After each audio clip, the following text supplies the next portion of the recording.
Thanks for staying tuned. I'm Colin Abrams with the HGP Sportscast. We continue on the road to Mecca. This time, Bounty Colts puts a first-class beating on the Half-Mile Bulls.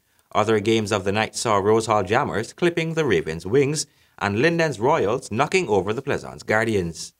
On Wednesday night, the road to Mecca journey for the Half-Mile Bulls fizzled when the Bounty Colts sent their world into chaos with a 94-point victory.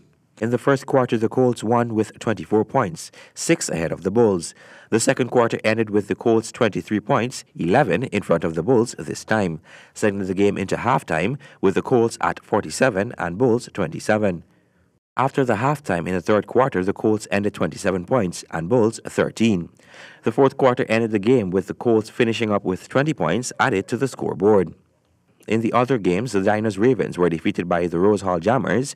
Rose Hall put up 64 to defeat the Georgetown team, just 4 points ahead of the Ravens. And the Victory Valley Royals of Linden forged ahead to beat the Guardians 82-59.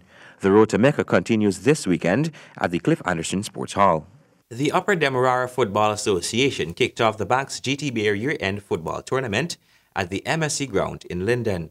The first game saw a battle between Blueberry Hill United and Amelia's Ward Panthers, and Game 2, Silver Shatters versus Top 20.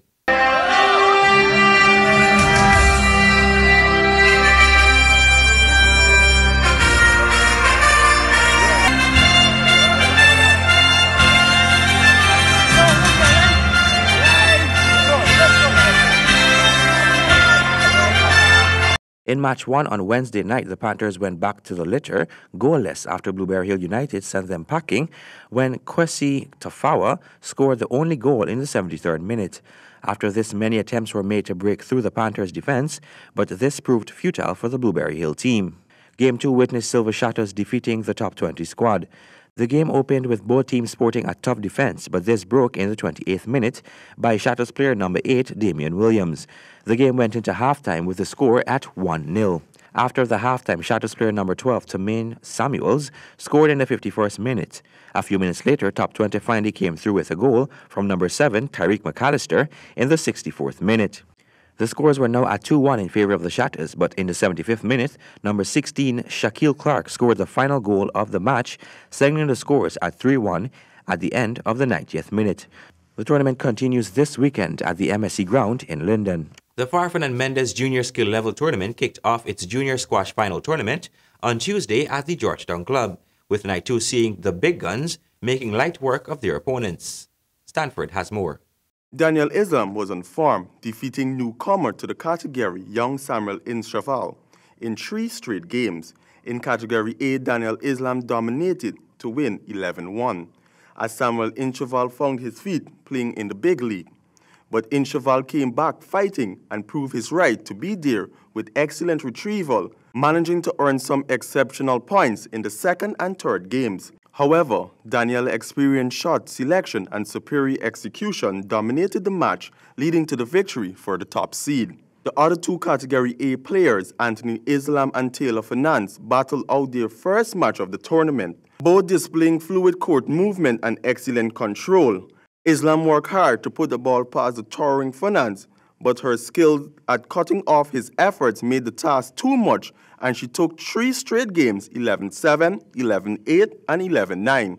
Meanwhile, in the lower Category G, Matthew Dabi and Jana Singh show resistance and determination in an emotional match, with the first game moving from point to a final push by Matthew after leveling at 21, where he took the next 2 points to win 23-21. The second game looked set to follow the first, when the players were at 10-all, then 11-all, before Matthew found it again to take the next 2 to 13-11. Results of the match played Wednesday were as follows.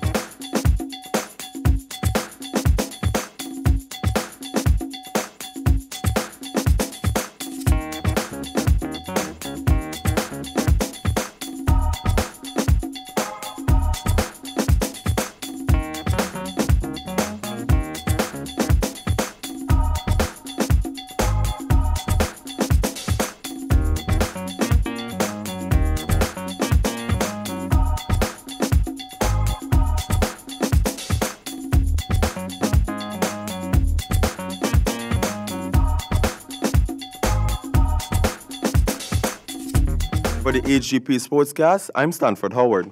The Ghana Badminton Association and Banks H launched the Power 8 and Aqua Miss Christmas Badminton Singles Tournament 2017 at the Banks H head office, Thirst Park, on Thursday morning. The tournament, which is played annually, will start on December 15 and concludes on Sunday, December 17 at the National Gymnasium on Mandela Avenue. The tournament schedules are as follows. Friday Open men and ladies singles starts at 5:30 p.m. On Saturday, the under 11, 15, and 17 boys and girls singles starts at 10:30 a.m. And on Sunday, seniors and juniors finals start at 11 a.m. and presentation at 1 p.m. There will also be a fundraising barbecue on Saturday, the 16th, from 12 to 3 p.m. And in cricket, Windies players will now be given a new and improved contract by mid-2018, known as white ball contracts. Stanford has more. West Indies players will be offered more flexible and enhanced contracts, including exclusive retainers for Test and limited overs cricket.